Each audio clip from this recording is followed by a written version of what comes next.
Laga Persebaya Surabaya di lanjutan Liga 1 pekan depan dipastikan tak akan mudah. Mereka akan menghadapi Persita Tangerang. Di bawah asuhan Fabio Lefundes, Persita Tangerang belum terkalahkan. Pendekar Cisadane meraih 2 kemenangan dan 1 hasil imbang. Mereka juga menjadi satu-satunya tim yang belum pernah kebobolan.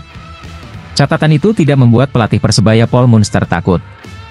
Sebab, rekor pertemuan memihak pelatih Persebaya Surabaya tersebut. Kedua pelatih pernah bertemu pada 14 Januari 2022. Saat itu Lefundes masih menukangi Madura United. Sementara itu, Munster melatih Bayangkara FC. Hasilnya, Bayangkara FC menang dengan skor 3-2. Munster masih ingat betul duel tersebut. Cuma, dia tidak mau menjadikan hasil laga itu sebagai patokan. Apapun yang terjadi sebelumnya, saya hanya fokus ke laga nanti. Saya tidak mau mengingat soal masa lalu. Sebab, yang penting adalah saat ini, B berpelatih 42 tahun itu. Apalagi, dia belum menentukan skuad untuk melawan Persita, 14-9. Munster membuka peluang melakukan rotasi. Termasuk posisi penjaga gawang. Ada kans Andika diturunkan menggantikan Hernando Ari. Mungkin saja, saya menurunkan Andika. Tapi, saya masih melihat kesiapan pemain untuk laga nanti, jelasnya. Itu juga berlaku untuk Malik Rizaldi. Winger 27 tahun tersebut sudah sembuh dari cedera. Dia sempat tampil dalam laga uji coba melawan Maestro FC, 5-9. Malik bahkan mampu mencetak 1 gol. Cuma, Munster belum memberikan garansi siapa saja yang bakal turun sebagai starter. Ini masih terlalu dini.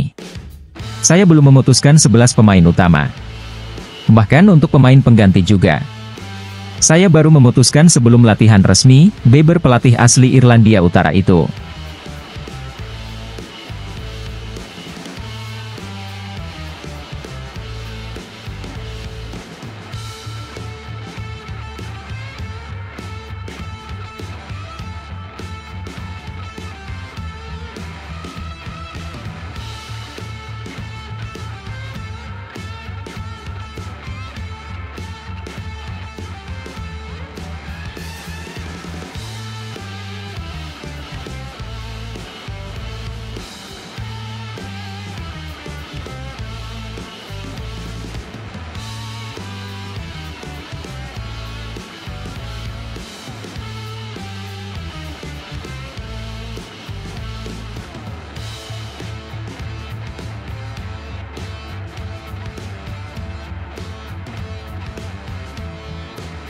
Batal datangkan dari Lachman, Persebaya Surabaya yakin tak lirik sosok bek asing yang sempat jadi 11 pemain terbaik Liga 1 2021-2022.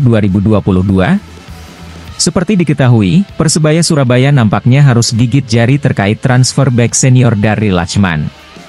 Bek berlabel Timnas Curaçao itu kemungkinan besar tak akan bergabung bajul ijo meski sebelumnya pihak Persebaya sudah mengklaim telah menemui kata sepakat. Persebaya memberikan update terkait status dari Lachman. Pemain berpaspor Curaçao ini sudah menandatangani kontrak sebagai pemain Persebaya pada 6 Agustus 2024. Dari dokumen itu, selanjutnya Persebaya melengkapi dokumen pendukung lainnya untuk pengesahan Darryl.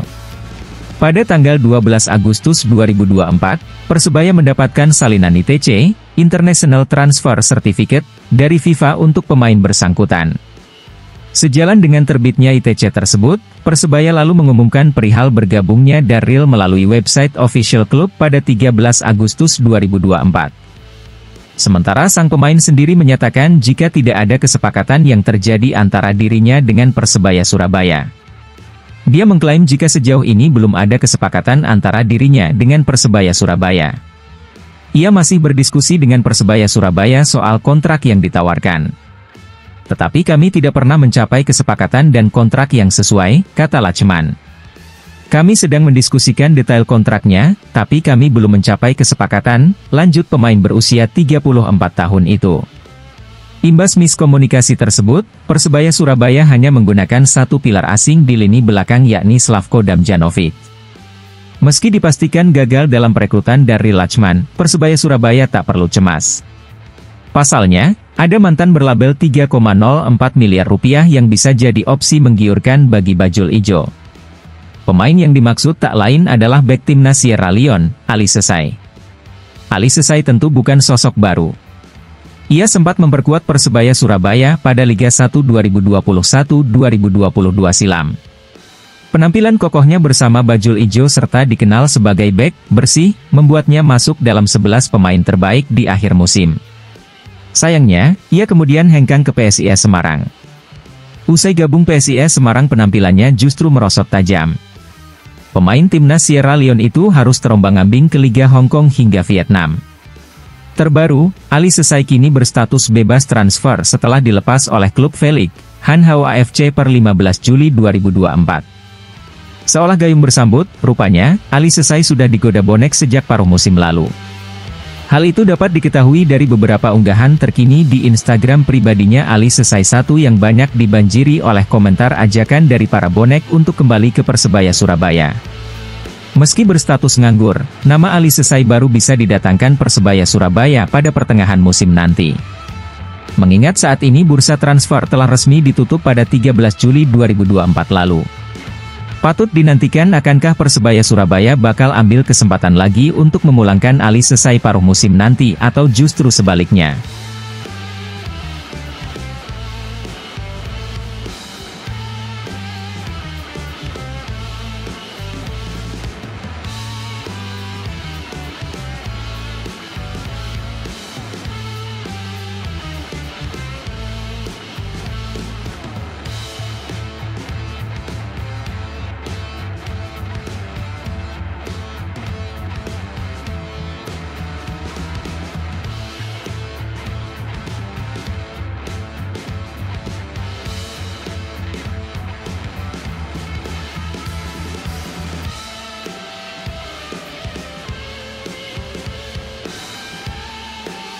Untuk meningkatkan kualitas pemain muda yang ada di Elite Youth Academy, Persebaya Surabaya kini tengah menjalin kerjasama dengan Football West Australia. Sepak bola kini terus berkembang dan maju sehingga pembinaan sepak bola usia dini dilakukan termasuk sarana dan prasarana. CEO Persebaya Surabaya, Azrul Ananda mengatakan, nantinya para pemain muda binaan Persebaya bisa mendapatkan pengalaman dan ilmu dari Football West Australia.